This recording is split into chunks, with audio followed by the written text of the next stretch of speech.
Amén. Muchas gracias, Joana y Pablo, por guiarnos en esta reflexión de los Advientos.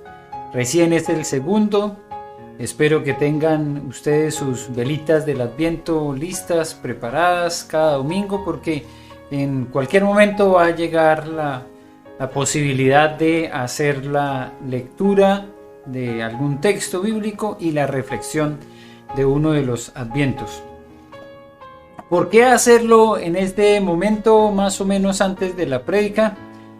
Para algunos recuerdan, nosotros lo hacíamos allí cuando nos congregábamos, muchas veces al inicio, apenas comenzaba el servicio, hacíamos la reflexión del Adviento y prendíamos la velita.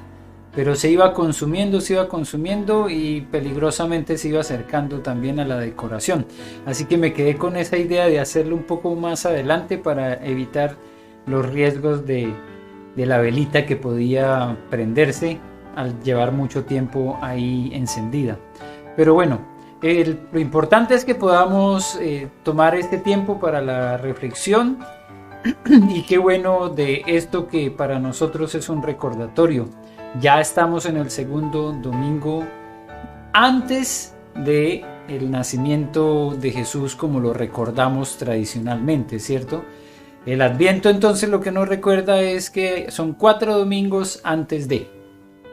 Y volviéndolo a decir de una forma muy sencilla, no importa cuándo lo celebremos, los 4 domingos son una ayuda para reflexionar cada domingo en lo que sucedió.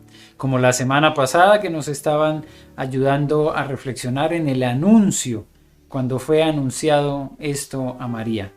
Así que la palabra de Dios es la más importante aquí y la oportunidad de hacer algo en cada uno de estos domingos de Adviento es quedarnos con la palabra que nos anuncia que fue también escrita proféticamente para que pudiéramos nosotros dar testimonio de su cumplimiento. Este texto que estamos estudiando nosotros en Marcos nos ayuda entonces a reflexionar en lo que el mensaje que fue transmitido y en lo que el autor quiso transmitir a través de ese mensaje. Esta lectura que nosotros realizamos del Evangelio según San Marcos debe venir acompañada de un estudio, no es solamente una lectura. Desde el inicio, cuando dimos la introducción, estábamos recordando cómo habían palabras que nos ayudaban a identificar a qué clase de personas le escribió Marcos. Nosotros sabemos, por ejemplo, que el uso del idioma puede parecer que es generalizado. No, aquí nosotros en América Latina la mayoría de los países hablan castellano. Digo la mayoría porque también tenemos brasileros que hablan portugués y hay muchas lenguas repartidas en algunas naciones, ¿cierto? Pero digamos que en términos generales hablamos castellano. Sin embargo, cada país tiene sus modismos y tiene palabras que se utilizan de cierta forma y palabras que al pasar de un país al otro se convierten en groserías, en vulgaridades. Pero es la misma palabra, solamente que en un lugar se toma de cierta forma y en otros de una manera diferente. Cuando leemos Marcos nos damos cuenta cómo hubo un cuidado especial en utilizar palabras que no estuvieran tan encerradas solamente en un contexto judío, sino que un gentil, alguien que no fuera judío, que estuviera en naciones anexas o cercanas a Jerusalén y a todo lo que era la región de Palestina, también pudieran entender el mensaje. Y eso entonces nos habla de intencionalidad, ¿cierto? Cuando uno escribe tiene una intención. Quiere darse a entender. No sirve mucho que uno escriba solamente para gozarse de sí mismo, si los demás no lo van a entender. Y esa es la razón por la cual nosotros podemos comprender este mensaje todavía hoy, porque le han hecho una bajada a nuestro castellano, algunos más actualizados. Esta, por ejemplo, la que nosotros utilizamos es la Reina Valera 60. Hubo una actualización que se hizo en 1960, pero hay otras versiones como la nueva versión internacional que a partir de los años 90, finalizando los 90 y en el 2000, se preocuparon por buscar un lenguaje que fuera más fácil de comprender. Sin embargo, el propósito sigue siendo el mismo: que apliquemos este mensaje a nuestra vida, que lo pongamos en práctica. Así que nuestro propósito sigue adelante.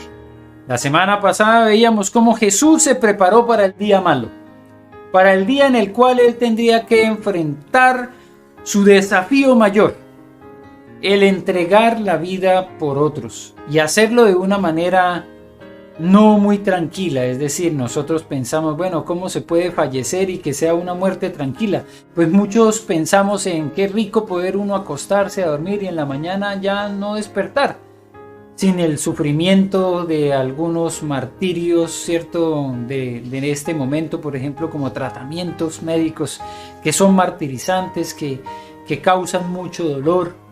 En estos días hablábamos, por ejemplo, con María Angélica de lo que le sucedió a su cuñada cuando en un tratamiento de quimioterapia mal practicada, ¿cierto? La inyección, el tratamiento se diseminó por la piel y le quemó la piel. Internamente también le quemó los tejidos.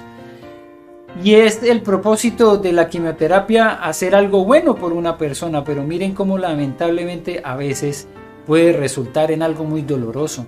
Entonces el proceso para llevar a la muerte de Jesús no fue tranquilo, fue doloroso, fue supremamente doloroso, fue ser sometido a juicio, ser condenado y ser injustamente llevado hasta la muerte. Fue ser martirizado, fue ser, como dice también la escritura, fue ser molido realmente.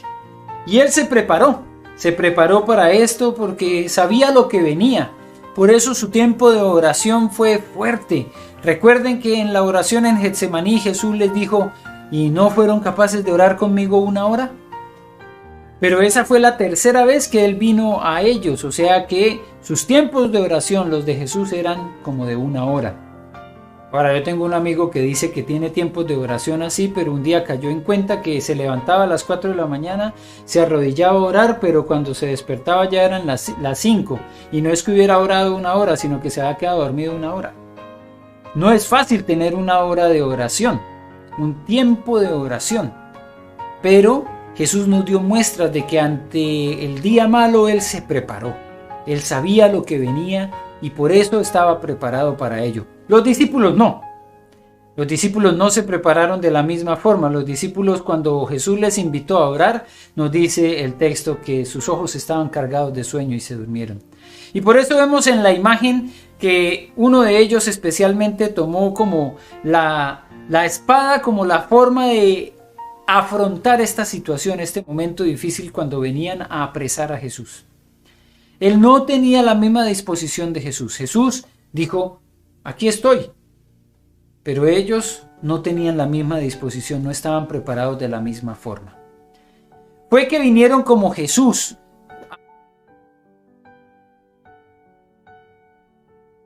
preso de una forma violenta. Pero lo que nosotros recordamos claramente es que Jesús no estuvo ajeno a lo que era la vida normal. Él estuvo caminando entre ellos, estuvo en el templo, estuvo en Jerusalén. ¿Por qué vinieron a tomarlo como un ladrón si él ni siquiera había sido acusado de ladrón nunca? Porque estaba urdiendo todo este plan también el enemigo de nuestras almas, el que quería hacer algo con Jesús supuestamente para destruirle, pero que se convirtió claramente, como los planes de Dios, en bendición para nosotros. Las palabras de José allá en Génesis 50 nos recuerdan que algunos piensan para mal, pero Dios lo convierte para bien. Esto que para nosotros fue lo que vino a hacer el ladrón, que vino a robar, matar y destruir, se convirtió en bendición para nosotros. Porque a diferencia del ladrón, Jesús viene a traer vida y vida en abundancia, que es lo que nos recuerda este texto que apareció en pantalla. Juan 10:10 nos recuerda que Cristo Jesús vino a traer vida y vida en abundancia. ¿Paradójico que eso llegue a nosotros en su muerte? Claro que sí. La muerte trajo vida, pero vida y vida eterna. Así que hoy vamos a mirar qué nos dice el texto sobre la sentencia que que fue dada sobre Jesús y cómo este texto que vamos a leer en el capítulo 15, porque ya vamos avanzando y vamos terminando también con el estudio del Evangelio según San Marcos, nos prepara también para lo que significó este juicio llevado a cabo sobre Jesús por las autoridades judías, pero también después por las autoridades romanas. Así que les invito a abrir sus Biblias en el Evangelio según San Marcos. Vamos a encontrar aquí una lectura especial de lo que para nosotros es este momento en el que Jesús se sometió a la sentencia, a una sentencia de muerte, y cómo nosotros también aquí podemos tener un mensaje que trasciende en el tiempo a lo que sucedió hace 2000 años y que hoy nos sigue trayendo bendición. Capítulo 15 de San Marcos. Leeremos los primeros 20 versículos. Dice la palabra del Señor. Muy de mañana, habiendo tenido consejo los principales sacerdotes con los ancianos, con los escribas y con todo el concilio, llevaron a Jesús atado y le entregaron a Pilato. Pilato le preguntó, ¿eres tú el rey de los judíos? Respondiendo, él le dijo, tú lo dices. Y los principales sacerdotes le acusaban mucho. Otra vez le preguntó Pilato diciendo, ¿nada respondes? Mira de cuántas cosas te acusan. Mas Jesús ni aun con eso respondió, de modo que Pilato se maravillaba. Ahora bien, en el día de la fiesta les soltaba un preso, cualquiera que pidiesen. Y había uno que se llamaba Barrabás, preso con sus compañeros de motín que habían cometido homicidio en una revuelta. Y viniendo la multitud comenzó a pedir que hiciese como siempre les había hecho. Y Pilato les respondió diciendo, ¿queréis que os suelte al rey de los judíos? Porque conocía que por envidia le habían entregado los principales sacerdotes. Mas los principales sacerdotes incitaron a la multitud para que le soltase más bien a Barrabás. Respondiendo Pilato les dijo otra vez, ¿qué pues queréis que haga del que llamáis rey de los judíos? Y ellos volvieron a dar voces, crucifícale. Pilato les decía, pues, ¿qué mal ha hecho? Pero ellos gritaban aún más, crucifícale. Y Pilato, queriendo satisfacer al pueblo, les soltó a Barrabás y entregó a Jesús, después de azotarle para que fuese crucificado. Entonces los soldados le llevaron dentro del atrio, esto es, al pretorio, y convocaron a toda la compañía, y le vistieron de púrpura, y poniéndole una corona tejida de espinas, comenzaron luego a saludarle, ¡Salve, rey de los judíos! Y le golpeaban en la cabeza con una caña, y le escupían, y puestos de rodillas le hacían reverencias. Después de haberle escarnecido, le desnudaron la púrpura y le pusieron sus propios vestidos, y le sacaron para crucificarle. Oremos. Señor, te damos gracias por este pasaje de la Escritura.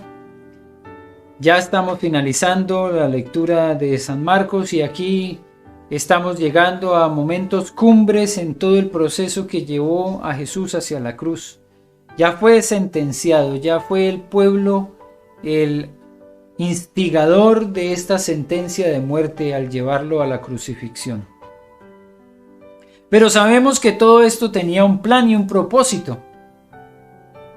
En tu sabiduría, en tu omnisciencia, porque tú todo lo conoces, Señor. Y por eso te damos gracias, porque hoy nosotros hemos sido bendecidos también por ese sacrificio. Y hoy también debemos aprender mucho de lo que sucedió, de cómo Jesús guardó silencio, de cómo recibió esta condena aún sin merecerla, y cómo eso también es enseñanza para nosotros, para aplicar en nuestras vidas. En tus manos entregamos esta reflexión, que venga de ti, que tu Espíritu Santo nos ayude a comprenderla y a ponerla por obra. Es lo que rogamos en Cristo Jesús. Amén y amén. Muy bien, muy bien. Este texto es bastante fuerte. Es el texto en el que nos nos podemos como imaginar a esa multitud gritando: crucifícale, crucifícale. Y nos hace pensar el cómo fue que Jesús llegó hasta ese momento. ¿Cómo es que el Verbo se hace carne? Se despoja de su gloria. Estando allá en el cielo, no había ninguna clase de estas prevenciones para él. Pero él estaba viviendo de forma que podía entonces, hoy, como todos nosotros, ante una instigación tal, perder la vida. Vemos en la oración de Jesús en Getsemaní que tiene esa lucha, ¿no? Si es posible que pase de mí esta copa, que así se haga, pero que no sea como yo quiero, sino que sea como tú quieres. Y eso es lo que nosotros debemos tener presente, que es el camino del Señor el que debemos transitar. Que no es como nosotros querramos, pero que claramente no es el camino más fácil. ¿Es el camino que nos puede llevar? Claro que sí, a la eternidad. Pero que no se presenta con situaciones que a veces nosotros quisiéramos o pudiéramos evitar. Viene acompañado de diferentes realidades, y eso es lo que nosotros debemos reconocer. Que Jesús asumió también esa parte de la vida real que nos hace pensar en cómo podemos nosotros dimensionar la vida con sus altos y sus bajos. Y entender que la promesa del Señor es que estaría con nosotros todos los días sin importar las circunstancias. Y que eso nos daría la oportunidad de estar en el mejor lugar de todos, que es en la presencia del Señor. Ese es el mejor camino que podemos nosotros transitar.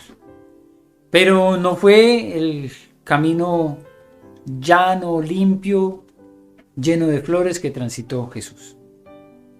Estamos nosotros ante una realidad, y es que Jesús, siendo inocente, tuvo que ser condenado, sin haber hecho nada malo, sin causarle perjuicios a nadie, sin afectar la vida de nadie. Jesús, siendo inocente, recibió una condena. Y eso para nosotros no es del todo tan extraño en la realidad que hay en las cárceles. Imagínense que un estudio de una de estas consultoras, ¿cierto?, que hacen parte de todas, de algunas ONGs, estuvo indagando cuántas personas de las que están en la cárcel probablemente puedan llegar a ser inocentes. Y dicen que cerca del 50% de las personas que están en la cárcel pueden llegar a ser inocentes. No está seguro, ¿cierto? Pero hemos visto aún en la televisión cómo personas que han sido liberadas después de 20 o 30 años en la cárcel, resultó que sí eran inocentes. Hace poco en Estados Unidos apareció en la televisión que con los avances tecnológicos hicieron nuevamente pruebas de ADN, de un ADN que había sido encontrado en una escena del crimen y que se suponía era de un caballero, y ese caballero lo llevaron a la cárcel por casi 30 años. Y después la muestra de ADN dio que no era él. Entonces, esto que nosotros pensamos es una realidad que vivió Jesús, también hace parte de una realidad, ¿cierto? Y es que muchos pueden recibir una condena siendo inocente. Y hoy debemos pensar cuántas veces nosotros nos hemos sentido así, señalados, condenados como culpables aún siendo inocentes. Yo creo que algunos de nosotros podemos tener alguna historia en nuestra vida que nos hace pensar, bueno, ciertamente me acusaron de algo que no hice yo. No fue mi culpa. Y esto hay varias épocas en las que uno puede pasar por ello, ¿cierto? Estando pequeño, estando a veces con los hermanos, viene y estando en medio de los juegos se rompe una porcelana o un jarrón, y a veces ¿a quién le echan la culpa? Pues al que menos. Y eso puede pasar aún más adelante de otra forma, ¿cierto? Con otros matices. Hoy nosotros tenemos un sistema perverso que hace que muchas personas puedan robar los datos de bancarios de alguien y hacer compras y robarle la plata así nomás. Y que su tarjeta de crédito aparezca con una cantidad de deudas. O a veces es con el celular. Nos han advertido que a través del celular se pueden hacer estafas también. Reenvíe este código, responda sí, y con eso ya te están quitando una cantidad de plata. Y a veces uno como que se siente que está en un mundo en el que mucho más fácil es ver la maldad que ver la bondad. Hoy entonces nos dicen, cuando llegues a un cajero automático, mueve todas las piezas porque de pronto están sobrepuestas y ahí te van a copiar tu clave y de ahí te van a clonar tu tarjeta. Son muchas las situaciones en las que nos podemos ver enfrascados como en una acusación falsa. Pero también debemos llegar a imaginarnos en la historia de la humanidad cuántas veces las personas han llegado a ser señaladas o enjuiciadas por su fe. No por todo lo que está pasando solamente como parte de una reacción social, sino por la fe. ¿Cómo es posible que hoy encontremos una persecución por la fe? Pues también yo creo que hay historias que ustedes pueden contar, ¿cierto? De cómo familiares empezaron a burlar de ustedes cuando dijeron que eran creyentes en Cristo Jesús. De cómo familiares aún lejanos, porque los cercanos pues ya uno podría esperarse eso, ¿cierto? Pero de los lejanos que ni siquiera tienen un contacto directo, también se burlaron de ti. De amigos, de burla de aquellos que eran tus contemporáneos, pero que te vieron abstenerte de hacer algo por amor a Dios y entonces te señalaron. Pues la escritura que encontramos en Mateo capítulo 5 versículos 11 y 12 es clave para entender que en esos momentos, cuando lleguen a pasar por estas persecuciones, los cristianos, los creyentes deben sentirse gozosos. Bienaventurados sois cuando por mi causa os vituperen y os persigan y digan toda clase de mal contra vosotros, mintiendo. Gozaos y alegraos porque vuestro galardón es grande en los cielos, porque así persiguieron a los profetas que fueron antes de vosotros. Pero la clave con este texto de Mateo 5, 11 y 12 es que lo que dicen de ti es mintiendo. Que estemos preparados para momentos como este es importante porque puede suceder. Puede suceder que ante una expresión clara de tu fe, por ejemplo a través del Facebook o una de tus redes sociales, alguien te ataque. Cuando defiendes, por ejemplo, la vida, hay muchas personas que están listos para señalarte, para decirte que eres un canuto o que eres de cierta vertiente ideológica política. Pero cuando seas vituperado, cuando seas señalado, ojalá que sea porque están mintiendo y no porque es la verdad. Es importante también analizar esto. A veces los señalamientos no son tan ajenos.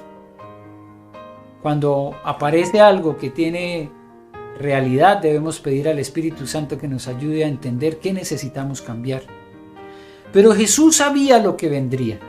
Él sabía que vendría un momento en el que, como acabamos de leer, los líderes, los principales sacerdotes le acusaban mucho, dice el versículo 3.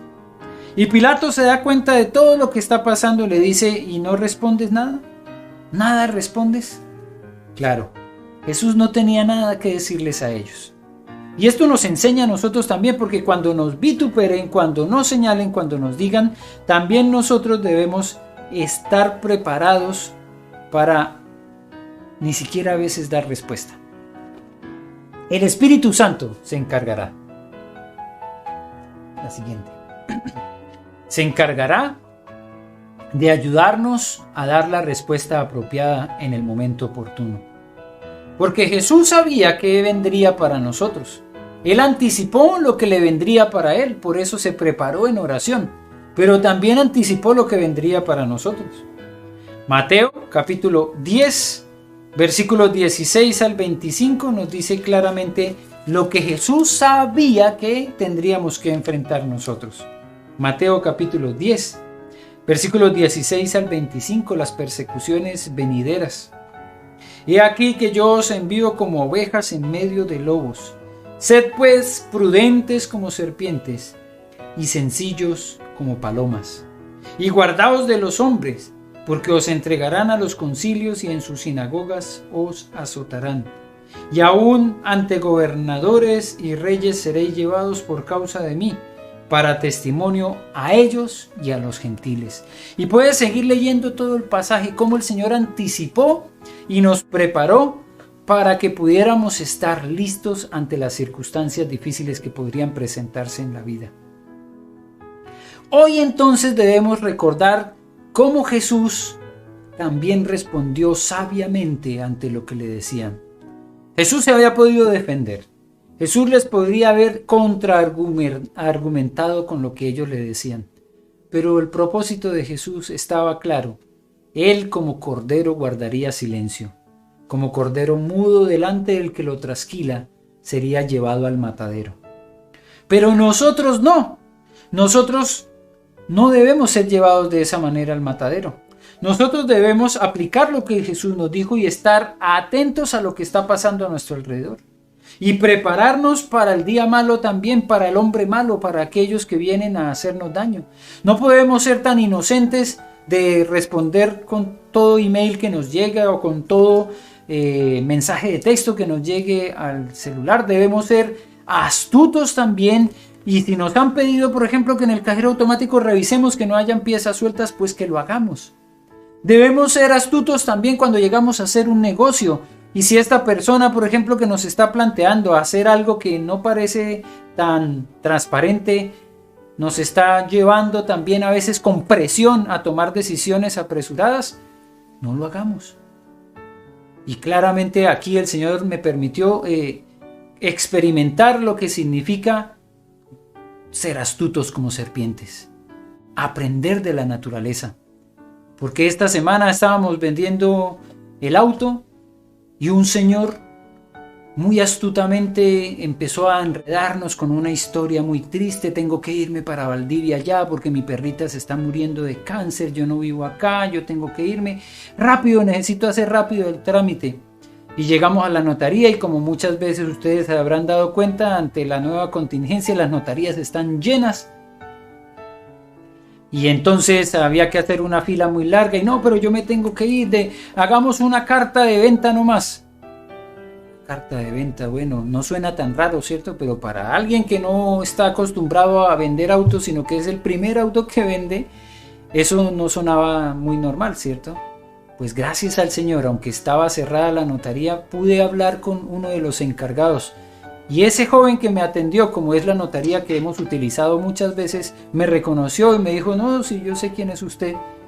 Cuando yo le expresé que se trataba de una carta de venta, dijo, no, eso es muy riesgoso. Ustedes necesitan hacer es una transferencia.